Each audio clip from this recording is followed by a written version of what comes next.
Good morning. I will call to order the April 4th, 2023 County Board meeting. Please join me in the Pledge of Allegiance. Pledge allegiance to the flag of the United States of America and to the republic for which it stands, one nation, under God, indivisible, with liberty and justice for all.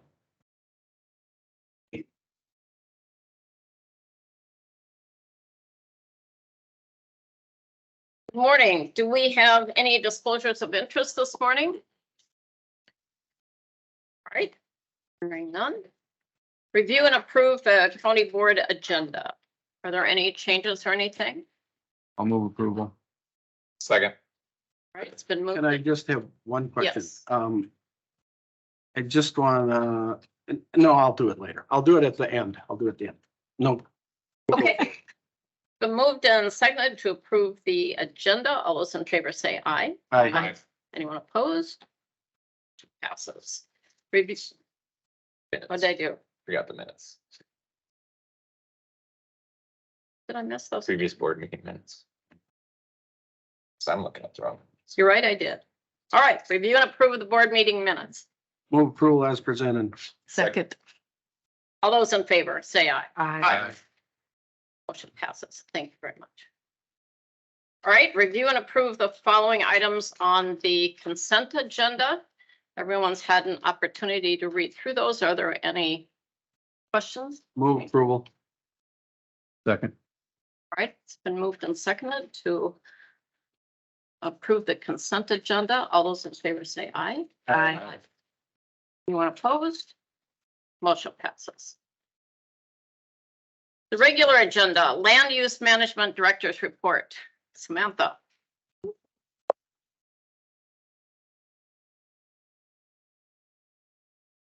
Thank you. This morning we have two items with the land use director's report. One of them is a public hearing for a rezone, and the other one is just a consideration for approval of these are both for the Hay Creek Campground and Hay Creek Township. Let's see. So I'll go over both staff reports first, and then we can move on into the action portion. So the rezoning portion is to rezone multiple parcels owned by the Hay Creek Campground from business district and A2 general agriculture to the commercial recreational district. Just some background, in 2007, this was proposed by previous owners of the campground. And there was the rezoning portion was delayed to allow applicants time to obtain a survey and to correct legal description issues. The Planning Commission considered that request in June 2008, voting to table the request for 60 days, and staff currently cannot find a record that the rezoning was brought back to the Planning Commission or the County Board for final approval. A CUP was also requested in 2007 to increase campsites on the campground. Staff can also not, that was approved by the County Board at the time.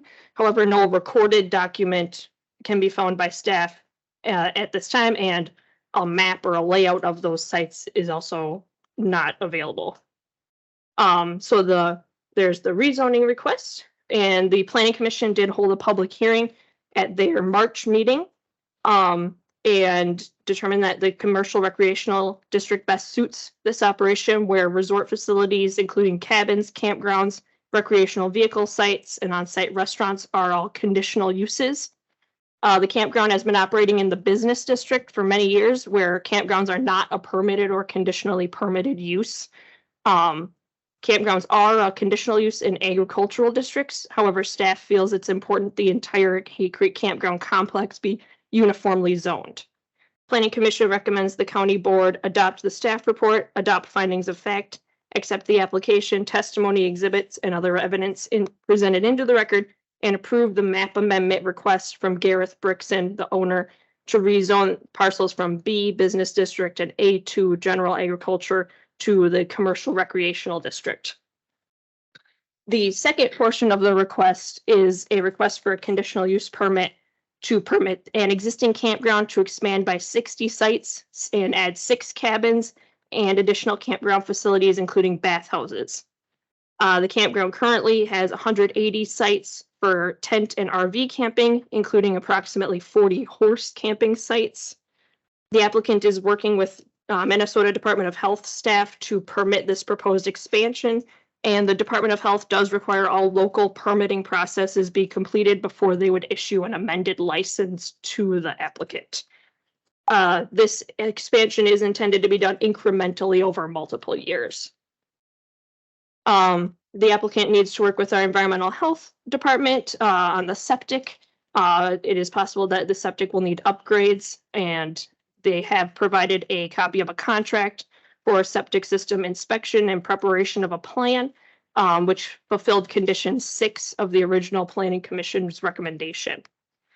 After the public hearing, the Planning Commission recommended a condition be added that security be present on site for all special events, including concerts, for the duration of the events. The applicant did agree to the addition of this condition. Let's see, MnDOT District 6 has been notified of the proposed expansion. Staff inquired as to the possibility of a lower speed limit, the addition of a second access onto Highway 58, and the need for turn lanes. MnDOT personnel indicated that it is unlikely the speed limit would be lowered in the area, nor would they permit a second access onto Highway 58. Turn lanes may be necessary on Highway 58 to be installed at the applicant's expense. Staff has informed the applicant they should work with MnDOT to determine whether turn lanes should be installed and the time frame for installation prior to expanding. The township considered the CUP request, and they did not object to the CUP. However, they did provide some comments. All were included in your packet. The Planning Commission found the following findings of fact: that the proposed expansion does not appear injurious to use and enjoyment of properties in the immediate vicinity. For use is already permitted, nor would it diminish and impair property values in the immediate vicinity. Expansion is not anticipated to impede normal and orderly development of surrounding vacant property. Utilities, access roads, drainage, and other necessary facilities are existing or will be extended. And let's see, means and space is available to provide sufficient off-street parking and loading space to serve the proposed use and meet the zoning ordinance's parking requirements. Parking does regularly occur on Hay Creek Trail. The county board may consider adding a condition the applicant work with the township to install no parking signs on one side of the road. And the campground expansion may produce odor, fumes, dust, or noise. The applicant intends to plant a vegetative buffer and use fencing to combat these impacts on neighbors. The Planning Commission recommended at their meeting the county board adopt staff report into the record, adopt findings of fact, accept application, testimony, exhibits, and other evidence presented into the record, and approve the request for the conditional use permit with, let's see, so there were 12 conditions. One of them has been satisfied by that contract for the septic.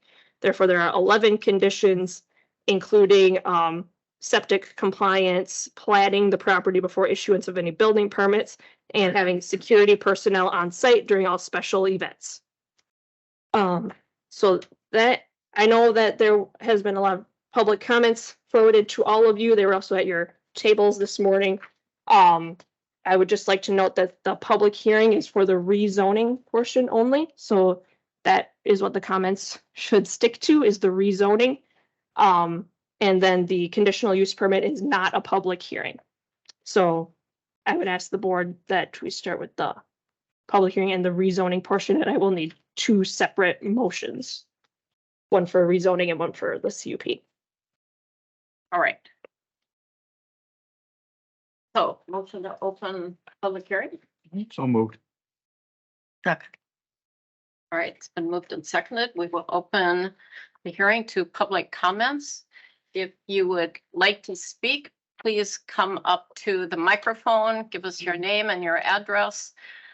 Please keep your comments to 3 minutes or less. I mean, yes, if possible, and stick to the zoning, the rezoning. All right, are there people who would like to speak on this behalf? All right, is there anyone from the public that would like to speak on behalf of rezoning? Third and final time, is there anyone here who would like to speak on the rezoning? of the campground. Move to close Right. Public comment. Do we have a second? I'll second. All right, it's been moved and seconded to close the public hearing. All those in favor say aye. Aye. Motion passes.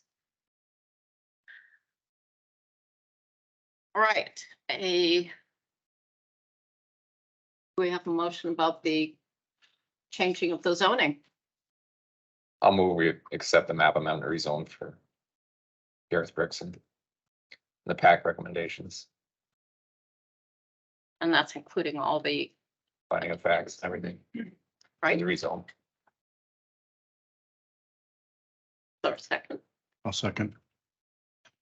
All right, it's been moved and seconded. Is there a discussion from the board? So being still relatively new at this, I feel like I'm kind of learning the process. And so when I read through the complaints, the two things that seemed legitimate to me, and maybe that goes for the CUP part, and if so, I'll wait until then. But the two things that seemed legitimate to me were, and not that I want to minimize anything, but the two things that were most concerning to me were the noise concerns and the safety concerns. And so would that be during the CUP that we would discuss that? I don't have the answer for that either. Or, Yes. Yeah. Yes, Yes. because this is just rezoning stuff. The CUP is operation of the camp. okay, and this has been a longstanding business with the land that there's asking to be rezoned had been owned by the previous owner of the campground. And it was bought along with the sale of the campground. And the only intended use that the previous owner had, as far as we know, was the campground, but he did use the land agriculturally before an expansion occurred. Is that Yes, that's my understanding too. basically correct? Lisa, did you have comments? No, I'm just here to. You're just here to answer Get- questions? Get through this. All right. Any other comments from the board? All right, then moved and seconded to accept the staff report, including 11 conditions. Is that Not correct? conditional. No, sorry. We're talking only about this The rezoning. rezoning. All right, it's been moved and seconded to approve the rezoning. Any other discussion? All right, all those in favor say aye. Aye. Aye. Anyone opposed? That motion passes. All right, now we're on to the cup hearing. Cup motion, all right. For the campground expansion, request for a conditional use permit to permit the existing campground to expand by 60 sites and 6 cabins. Two questions. Yes, One, Hay Creek didn't weigh in on it either way. Hay Creek Township. Right. From They said what I they- read, they submitted it with no recommendation. Right, That- no recommendation, some comments echoing what a lot of the public has said about the safety concerns and everything. Then the other one is define what an outdoor special event or an outdoor celebration is. Concerts, I understand. Yep. The other two, how would we deem those, or what definition do we have of a special outdoor event or an outdoor celebration? Do we have anything defining that in our Not in our ordinance. not in the ordinance? I guess I wrote that language. I consider it maybe like holiday celebrations, so thinking Memorial Day, 4th of July, Labor Day. Yep, I guess that's the only one the rest of it I don't have a problem with. I wish there was a clearer definition of what that means. I'll put the about 50. How big, I mean, if the campground's full, the campground's full. You'd have to provide some kind of parking if you're going to have a concert where people are gonna come to a concert. You have to have some kind of off-street parking, and I don't see any of that in here if they're actually gonna do that. That's the only question I have. Otherwise, the rest of it I have. Because it's always gonna be, you should have had security, you didn't have security. We think that's a celebration, you don't call it a celebration. I need it a little clearer. That's the only question I have. Question. Yes. Yeah, you know, like when you say Memorial Day weekend, does that mean you need security there from Friday night through Monday night? If that's the Memorial Day celebration? Or if it's actually one event that's being held during that, weekend? I think this can be as specific as you want. So right now we're saying, special events, outdoor celebration, including but not limited concerts. You can say they only need them on concerts. If it's intended to be. I think, Held. is Mr. Brixton here? Yeah, maybe he can answer what his plans are a little bit better than we can. Well, here's where I'm gonna go, is if you're gonna invite non-camping public to it, I would consider it probably a special event. If you're not inviting, and if it's the people who are there in the park, I'm not so sure I'd call it a special event because they're there for the weekend or whatever. That's the kind of, maybe that's a little better context of what I'm thinking. You're gonna bring in outside, non-camping, and you advertise it that way, that's different than just the normal camping public saying we're gonna have a potluck on whatever, or, whatever it is. Is that where, so that's where your parking comes in too? If Right, you're inviting the Right, outside. exactly. Because So- you're expanding beyond the camping realm at that point. That's, So you could say security personnel shall be on site during all outdoor, publicized outdoor special events.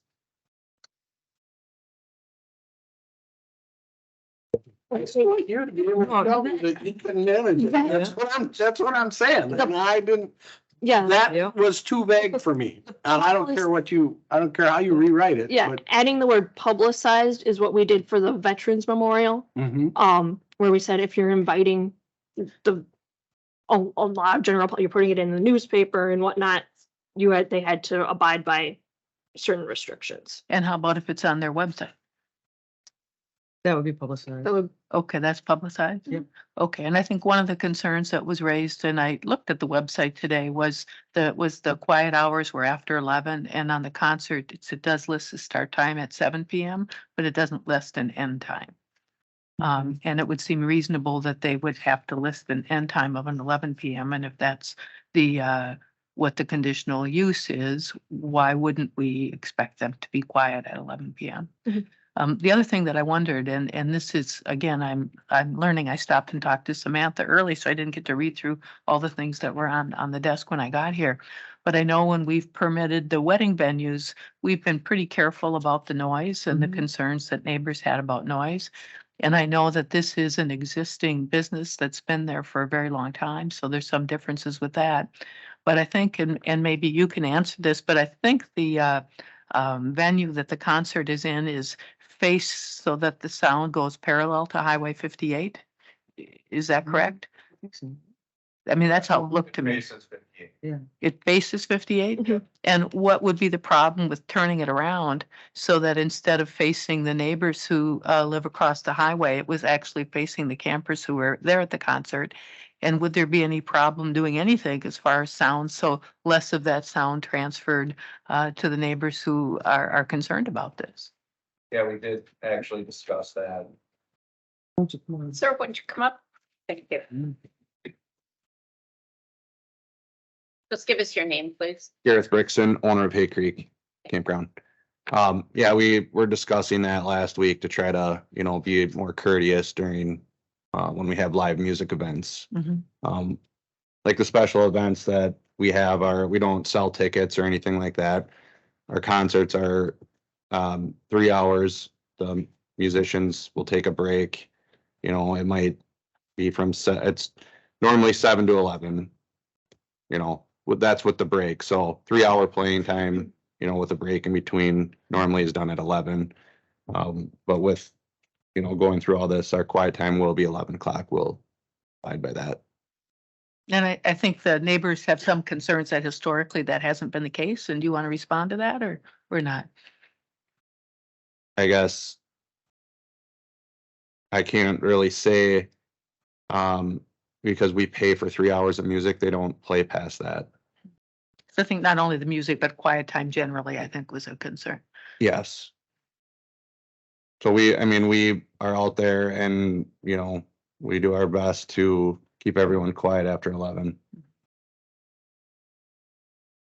So for that special events, then are you talking about bringing the public in who are, Brad said, non-campers?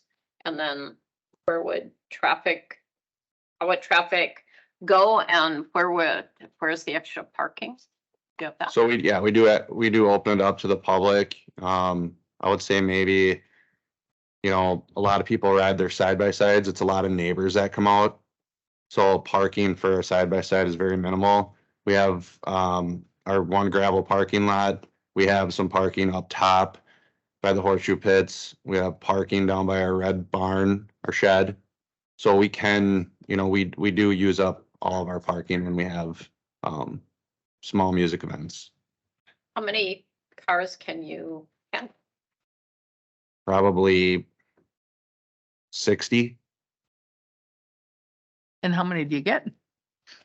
Well, I guess I've never officially counted. More than 60? I can't answer. I've never officially counted. Okay, so I think the question we have is, are the people, are they by necessity needing to park along Hay Creek Trail because more people are coming than you have parking? Yeah, I would say people park on Hay Creek Trail all the time. Mhm. Actually, every morning people park on Hay Creek Trail Mhm. for the school bus. They line both sides of the street. They fill our parking lot, before school and after. Mhm. That road gets used, for all kinds of different things. And it's, when you turn into the campground, you shouldn't be going 80 miles an hour anyway. Mhm. The road is wide enough to park on each side. And there's no parking signs unless, I don't understand why it would really be a big deal to park on the side of the road. You can do it in town. Well, some streets you can and some you can't. Yeah. Many streets are parking on one side. Right, but Yeah. most city streets you can park on each side of this road. It mostly has to do with the width and can emergency vehicles get through. Yeah, and I believe it's Exactly. 11 feet you need, for each lane of traffic. So do you see safety concerns on the road, either on 58 or on the Hay Creek Trail? Well, I think Highway 58 in general, right there is, it's no secret. Anybody that lives on that road, it's a highway. Mhm. Any highway was concerning. I agree. Yeah, And do you think there's any special concerns with the vehicles that come to your campground or not? I think it's just public needs to be aware. I would like to get, a better, like, campground ahead sign to maybe warn, other motorists. A little bit more signage out there, but the campground has been operating, for a long time, since the 60s. The bar, that was a general store. It's been there as long as Highway 58's been there. Mhm. I guess. Yeah, I think it would be nice to have a lower speed limit, but I can't, Make MnDOT do that. yeah. Yeah. I care. I have concern, but I have concern for the school bus. I have, my kid rides the school bus. Both my kids go to Goodhue. So, yeah, I would like to see the speed limit lowered, but I don't think that should affect, the campground.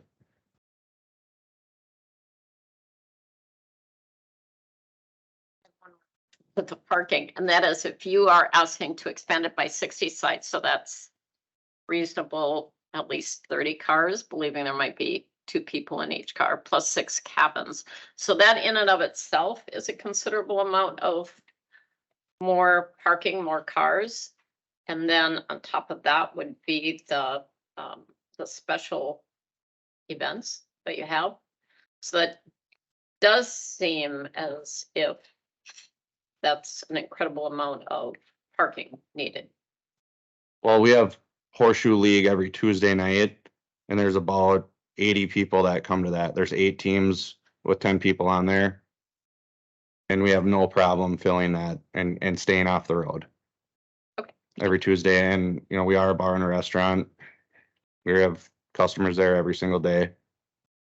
You know, I think parking's been working really good there.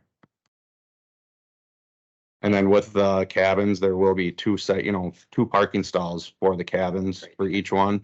And then each campsite is large enough to hold 2 vehicles plus a camper. So it's really the concern with parking is people who are not camping, who come. That's my concern anyway. And Yeah, looking at- That's how I view it. There's, you cannot design a campground that doesn't have ample parking for the people who come there to camp. Mhm. All right. That, I don't have a Right, problem. so if that's full, Yeah, then you've got others coming in as well. right. I'm okay with this as long as we can, as long as you put some language in there on that security so that it, from our aspect, we actually have it so we can enforce it if we need to. As far as parking along a township road, parking along a state road, we have no jurisdiction on a township road. We have no jurisdiction on a state road. Those are township issues and those are state issues. And they need to stay in those jurisdictions. We can't take them on. As far as signage for a campground ahead on 58, that's a MnDOT question because MnDOT has their sign rules that they're going to follow. Hopefully, they would be willing to put something up to that effect. It would be even better if there was a flashing light on it that said campground ahead. Caution, but I don't know as there's whether their sign manuals will allow that. But it's certainly, I hope you would attempt to go after that and see what they'll do. But as far as what happens on a township road, that's township. No, but we get to can't- decide if we permit it. That's what we get to decide. And the last thing I want is a family coming to the campground and getting in an accident. So Sure, of course. I am gonna work with MnDOT and try to make the best signage possible that they'll allow. I can even, you know, with having that field there, I can put my own sign in the field too.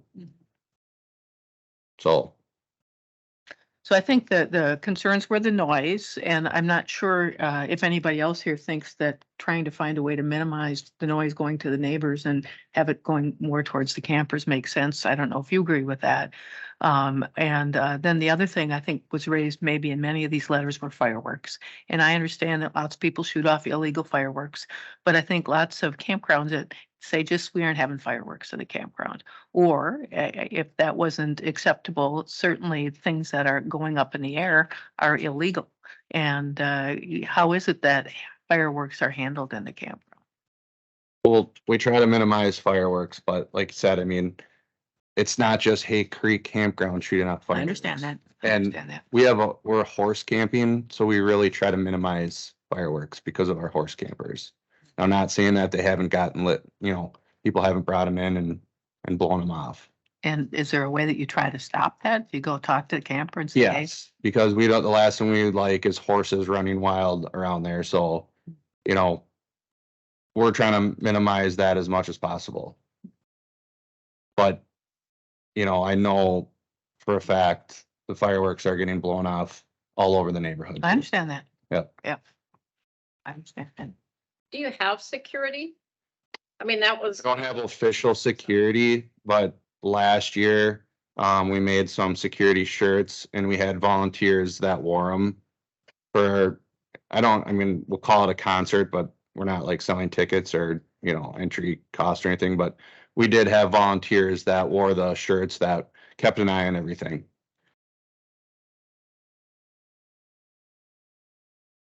one would prefer to have the writing that you're talking about. I would like to specifically see it before I move forward.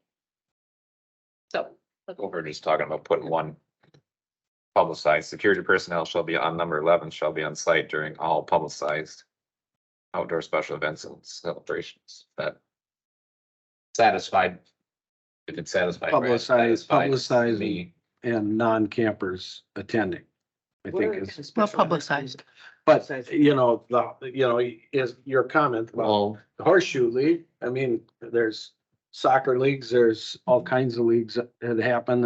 there's graduation Well, parties people have. I mean, some of the neighbors are having their grad parties down there at our pavilion. The only thing I would call really a special event is when we have live music. And I mean, to me, it's not like we're having AC/DC out there and we're drawing, 10,000 people.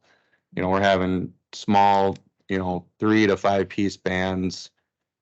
They only play for 3 hours. I will definitely make sure we are done at 11 o'clock. And you do publicize That is Those advertised, bands, yep, but- on our Facebook page. a normal graduation ceremony or anything. That's Family not- reunion is not publicized based on your website or anything. Yeah. And we have, I mean, with the bar, we have our patio, we try to do breakfast with Santa. Father's, Mother's Day, little celebration Yeah. brunch. I mean, so we advertise everything, and it's what you do. That's part of the restaurant more so though, correct? I mean, It's not really special event or just. no, it's just part of like any restaurant might do a Mother's Day brunch or that sort of thing. Sheriff Kelly, I wondered if there had been lots of concerns or lots of calls to the campground or not, or if you consider that to be an issue. Not without looking on our computer, but. No. just one more comment. Yep. Lisa, Samantha, or our county attorney, could we approve this items 1 through 10 and bring back the amendment of 11 at the next meeting? Can we do that today? Here's my thing. This gentleman needs to get started with this process if he's gonna actually move forward with it. That would give him assurance to go forward, and we come back with new language next meeting, 2 weeks from now, on that number 11, that we actually see what it says and then approve that as an amendment to it. Could we do that? You'd have to table this. You'd have to table it today. So you can't approve 1 through 10 and then come back and add 11. Anytime you amend it, then it would be a new public hearing Oh, and new Okay. condition. all right, So. okay. Right, the other. Good thought, though. She did that really well. The answer is no. I like that. Very clear. So is with the security, is there anything that we can just add in there for? Well, I'm fine with publicized, Publicized. non-public, or public non-campers. I'm okay with something like that. Excluding your horseshoes and, Right. the real deal is the concert. Mhm. That's kind of the real one to If you me. say The rest of it's not as, during all campground publicized outdoor events, that gets away from people having their graduations and Yeah. putting it on Facebook, Yep. come on down to the campground. And we could even add an end time must also be publicized or something. publicized. An end time must be included in the publication. And I With that correction, with that addition, I would approve the CUP with the 11 conditions and adopt the findings of fact for that the planning commission forwarded to us. I'll second. Any other discussion? The thing that would keep me from voting yes is just the whole issue of the orientation of the venue and the efforts to, decrease the sound that the neighbors are experiencing. So if that's not in there, I'll be a no vote, but that's the way it is. And what I can do is I can go talk to the neighbors Mhm. that would be The closest. closest to that. And I would think they would probably appreciate that, but now the music would be there, but It's pretty close to those two houses, Yeah, I think. I'm fine turning that. And this is a total curiosity. I drove out to the campground this weekend to look around so I could see what it was like and almost got stuck driving out to that house that's kind of in the middle. Oh, And that house that's kind of in the middle, they have no association with the campground? at one time that was part of the campground and it got sold off separately. I see. That's what I wondered. I was just curious about Yep. that. Okay. They're only full-time permanent campers, they call themselves. Okay. All right, it's been moved and seconded to accept the conditional use permit for the campground, including the 11 conditions, and number 11, Samantha, has been, Number 11 has been amended to say security personnel shall be on site during all campground publicized outdoor events and celebrations, including but not limited to concerts. An end time for these events must be included in the advertisement. And I'm taking you at your word that you'll talk to the neighbors and do what you can to get this noise directed away from them. Yep.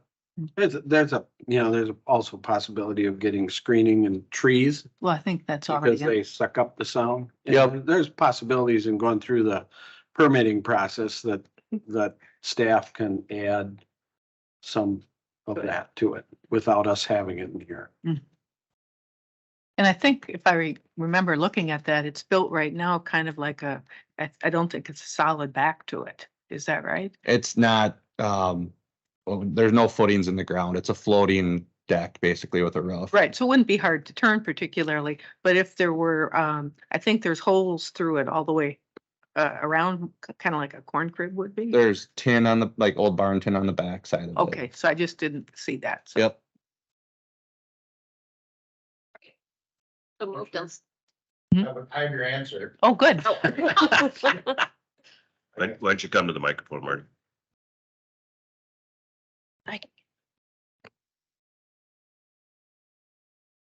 Okay, for 2022, there was 10 total calls to the campground. One was a disturbance, 2 were driving complaints. I suspect those were people driving on A Creek through the campground probably too fast, and the campers that reported it. 2 medicals, 3 suspicious activities, and 2 welfare checks. So I would say that's average for that. And that doesn't The year seem. before was 8 calls, 6 and 3, Mhm. so pretty minimal. All And I right. can speak for some of those, we have an older population down there. Mhm. So There was a few people that weren't doing very well. So we had, welfare checks Sure. and medical. And then, I like to really watch out for the campground. So if I see any suspicious activity going on, we call in, we're doing preventative. You want it to measures. be a safe place for people to be. Yep. I would suspect 8 of these 10 calls came from the campground. You mean from the owners or the, whoever? Owners or like us or their family. Yeah. So that's a good thing. Thank you. Thank you. All right, it's been moved and seconded. All those in favor say aye. Hi. Aye. Anyone opposed? Motion passes. Thank you. Thank you.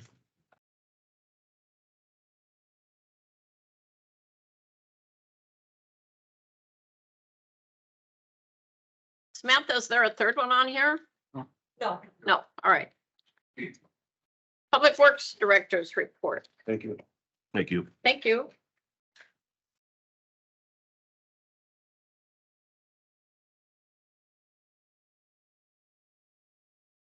Morning. Morning. Morning. So we have one agenda item for you today, concerns the county's shop, as we call it. MnDOT refers to it as an equipment building that we have located on MnDOT's property in the city of Zimbrota. This building is there via lease that was signed with MnDOT back in '97, and the lease at this point has expired. MnDOT put together a new lease, which was based off of the parameters of the original lease that are still in effect of today, are still relevant as of today. And have written a new agreement for a 5-year period of time. So it's not really changing anything in the lease that we currently have with them. Point of discussion we've had with them for the last few years is the issue of salt sheds. We are using an old salt shed of theirs, which really should be torn down. And MinDOT's shed that they have is old, and isn't large enough to serve their needs anymore. So in the discussions we had with them, what they want to talk to us about is to build a new salt shed that both the county and the state would use. It would also include a brine tape making facility as part of that shed. And we use that brine as much as the state does, that we put on top of our sand salt. The state actually uses much more just straight brine at times. But anyway, what they've asked at this point is if we would sign this agreement with them to extend the lease for a period of 5 years. And hopefully in a period of 5 years, we can work out the details of what the state is looking for in order for us to continue to keep that building on their property. And at this point, the only issue they've brought up is trying to come up with the size and the cost of a salt and sand shed and the brine making equipment, and then ask us to come up with a split in the cost of how much we're going to pay for that system and how much the state's going to pay for that system.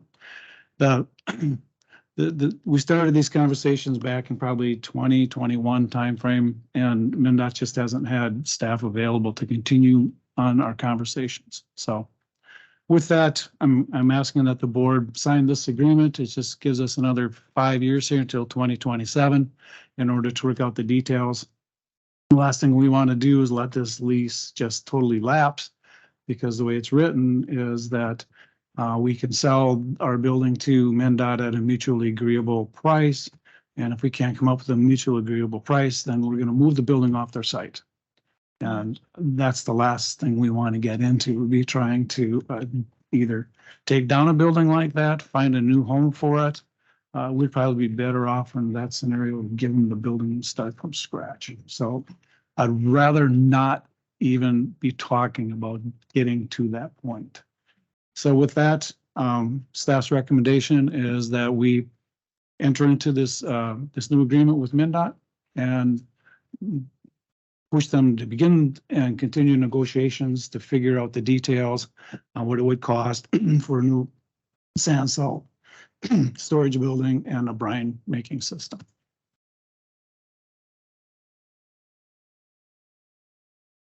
Yes, we need to do this. 2 questions.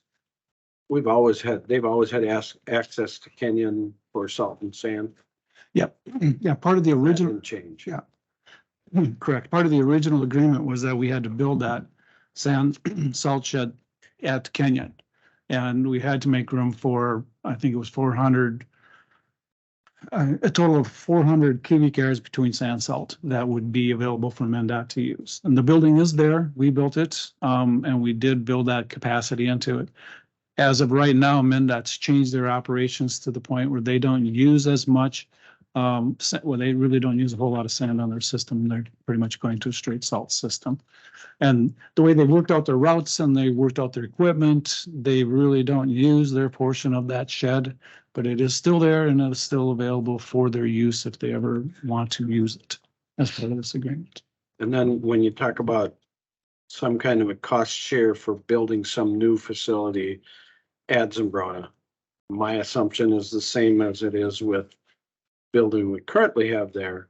If we'd walk away from it at some point, we'd just leave it there. Well, I'm assuming we're going to build one building that Right. both of us will use, but I agree, would probably be under that It same is the scenario. cost of having it there. Right. Other than that, we don't pay rent, we don't pay anything in this No. contract, No, we don't. which is fine with me. Yes. Yes. If we have to contribute to the other, the difficult part for me is that if we walked away from it at the end, most likely you're going to say, well, your building doesn't work for us, so it's not worth anything to us. So either leave it here and we get it, or remove it. Right. And that was written many, many years ago, and you're not going to get rid of that. So I would move that we go ahead with this contract and continue for 5 more years. And aggressively figure out if we're going to stay there after that, and what our system looks like after that. if we get to that point. Because MinDOT's gonna change, the people there that we're working with will change, and it'll be a whole nother education process to stay there if we're gonna. You're correct. So I move approval of the contract. Second. All right, it's been moved and seconded to accept the new 5-year contract. Any other questions? All right, all those in favor say aye. I Opposed? Motion passes. Thank you. So we just put together a very short informational item for the board. This was based off a conversation we had with MnDOT. With their management of traffic for Spring Highway 52. They're going to start closing down access on Highway 52 here. Probably within the next 3-week period of time. It should be going out to the papers, but we just thought may be interested in it. And so it's just for your information in case anybody gives you a call and you're concerned and is wondering what's happening with MnDOT on that project. Because this will start impacting our county road system basically to the next level after what they've already closed so far. So for the most part, it's going to be closing down County Road 1 and County Road 14 here, probably within about a 2-week period of time. And slightly after that, they'll be closing down County Road 50's access to Highway 52 at the same time. Now the access at Highway 52, they will. What they're working on now is they're going to have head-on traffic again on the north side as they did before. So on Highway 50 for a bit, they will allow people to come up and take a right turn to get off and to take a right turn to get onto Highway 52. But nobody will be making left-hand turns on the Highway 52 because there's head-on traffic for it. So just want to let you know that's the latest and greatest that MnDOT can tell us at this point. And it's going to be another busy year out on Highway 52. They've still got a lot of work that they're doing yet this year. So I really wanted to be in this meeting to listen to their conversation. So they're gonna just south Cannon Falls switch to head-on traffic. yes, yeah. And then will they go back to 4-lane in the new stretch they did through Hayter? Yeah, there is a stretch. It's gonna be head-on, back to 4-lane, back to head-on, past almost to Zumbrota. I Because believe they're putting in a bridge down there on the Zumbro. they are correct. You are correct. Yes. Yeah. And then they're not gonna allow, they're gonna allow right out at 7 onto 52, but you cannot go left towards Zumbrota To the left. on 7. Correct. Correct. Yeah. And they are going to, for vehicles that are trying to get to the campground on the west side there at 7. People are coming from the south. They will be putting signs up for them to get off on 60 and take 60 as the back route to get in. So they're used to coming up Highway 52 and taking a left, and they won't be able to do that. So they're going to warn them well south of that to take Highway 50 or Highway 60 and go west on 60 and come up the back way into that. So they're gonna come in from on the township roads. Probably. Or Yeah. is the detour gonna be to Wanamingo to 57 to Hayter to get back on the highway to come south? They didn't really get into it. They just said that they would be getting them off at 60. So they don't get stuck out there trying to figure out how to get there. They don't have gravel roads to make it past the town hall, then do they? No, you have to go to, I don't even remember what the road is. Might be the road that the landfill's on. Yes. Yep. Is that right? Well, I would assume if they're gonna come up on, yes. And then Yes. you cut across and then you jog your way down in there, Correct. which everybody's gonna pull this out and they're gonna figure that out right away. Yes, they will. So the township really should be talking with MnDOT if that happens, how we can manage, how they can manage it. A lot of traffic. Dust control. Yep. Well, it's happened every time in the past since I've been here when somebody figures out the township roads that they Yeah. can go on, and So- then there's a problem with those and With with the dust. dust and with the extra traffic. Okay. It's have- Chloride and gravel for Minnehaha Township. They need to be requesting it upfront. Yep. Measure stuff. Yep. Okay. Okay. Thank you. Thanks for handing that out. Thank you, Fred. This is last. All right, we have several documents for your information, project status, Fair Housing Month proclamation, monthly finance reports, county board committee reports.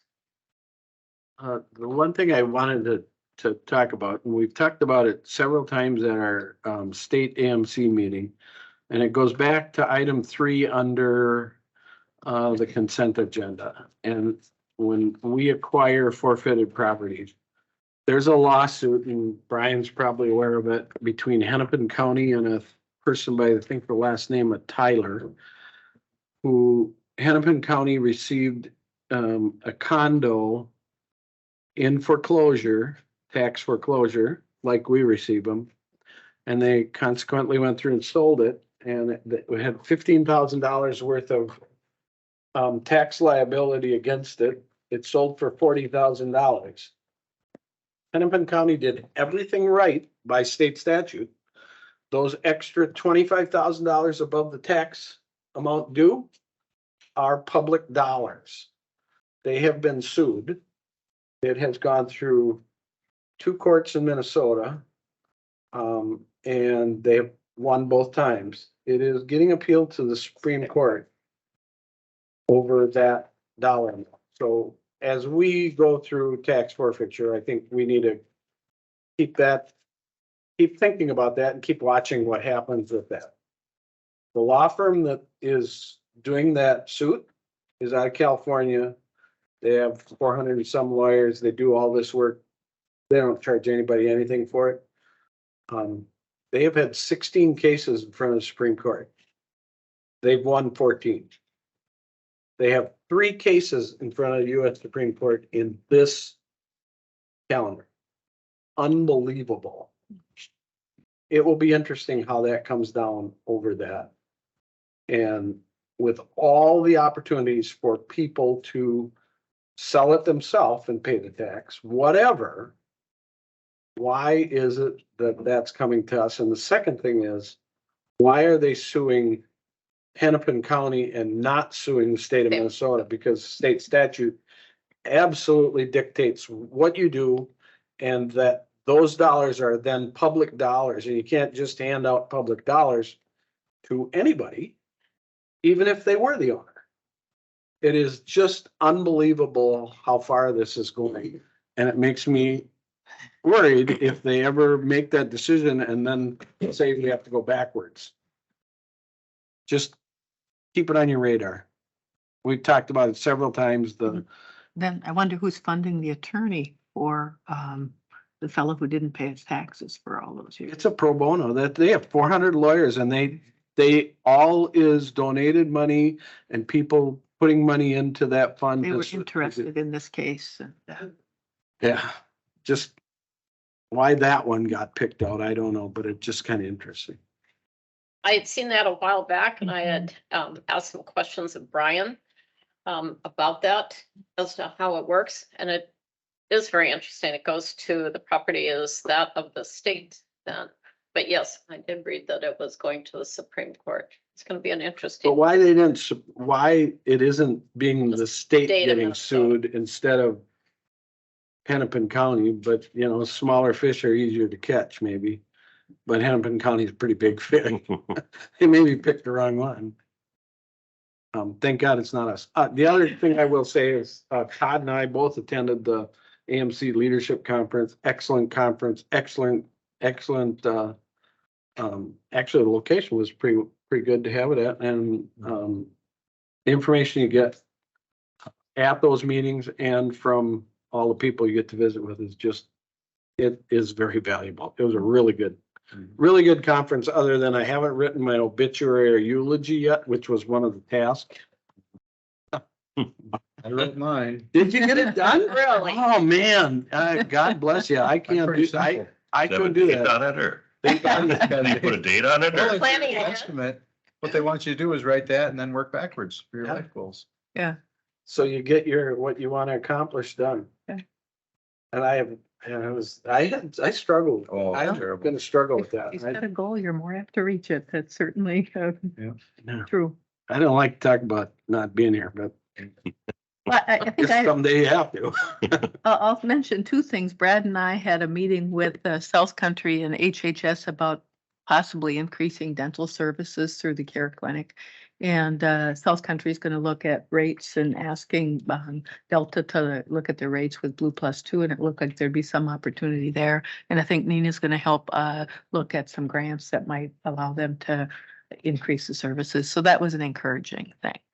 And then Linda and I are working with the LEC over this contract, and that's going to be an interesting process.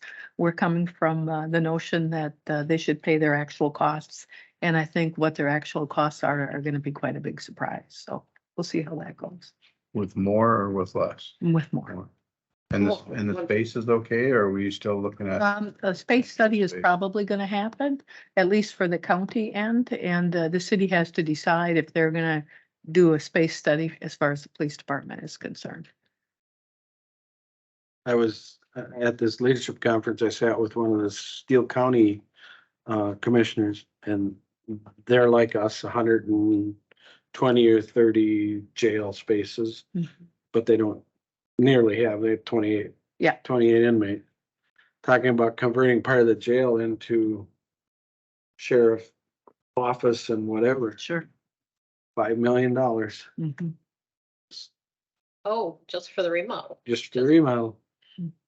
Remodeling a jail would be the highest Huge, yeah. cost. Oh, Renovation, oh, because it's all yeah. Is it just, cement and bars. is it just an So I- albatross? At the Is same it time- just an at the same time, albatross? you Is that, got- you got others that are expanding jails or adding to their jails or whatever. So it's a conundrum. The main objective we were looking at was that all the utilities and the needs over there are a shared expense since because we cannot afford to subsidize anyone at the Mhm. moment.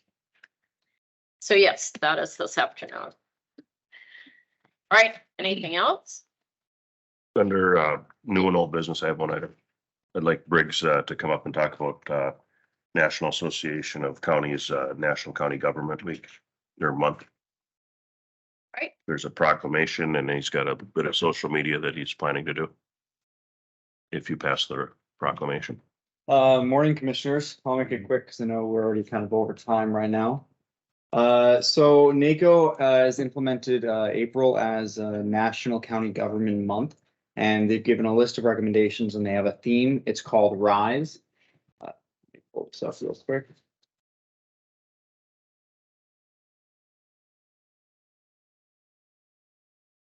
Share it as well.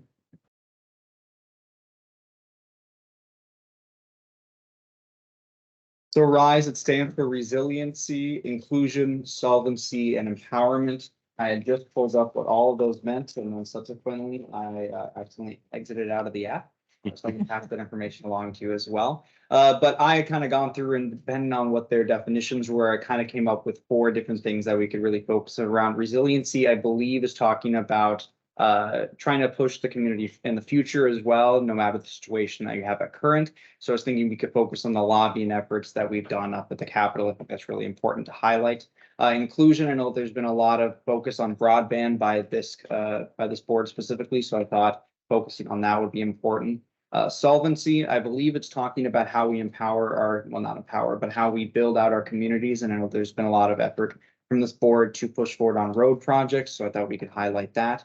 And lastly, empowerment, how we give the ability for our community to thrive. And so I thought we could focus on public health during COVID and how we really installed that. I haven't really talked with every department that would be a part of these different things, but this is kind of effort that came out of last minute. And we've also done individual graphics for all of these as well that I can do. So for example, resiliency, you'd see lobbying as well. I think in addition to that, we didn't really get a lot of time to highlight this because it kind of came out of nowhere. We do content creation within the last 2 weeks of the month, and it kind of just came yesterday. So we thought maybe we could try to work with Dennis. I know that he's kind of a local historian in the building and try to maybe offer public tours of the building, because I know that we've wanted to kind of give a little bit more insight on what this building actually is and what we do here, and also the history behind it. But also trying to maybe make a press release to the media, breaking down all the things that I highlighted, their rise, if you will. But there's also a proclamation that I think we could bring to the next county board that would just declare April as National County Government Month in Goodhue County. But if there's any ideas outside of that, or if there's something that you wanted to highlight rather than something that I've just picked out in the rise letters, please let me know and we can do that as well. You could actually pass a proclamation today too, if you wanted to. Oh, sure. Yeah. I think bring it to the next meeting is fine. Sounds good. Do a little more, so we get to read through it, think about it a little bit. Yep. I appreciate this, Briggs, you know, I kind of threw you a softball. Okay, maybe it was really a hard curveball just the other day. It was high outside. It is really important. It's really important.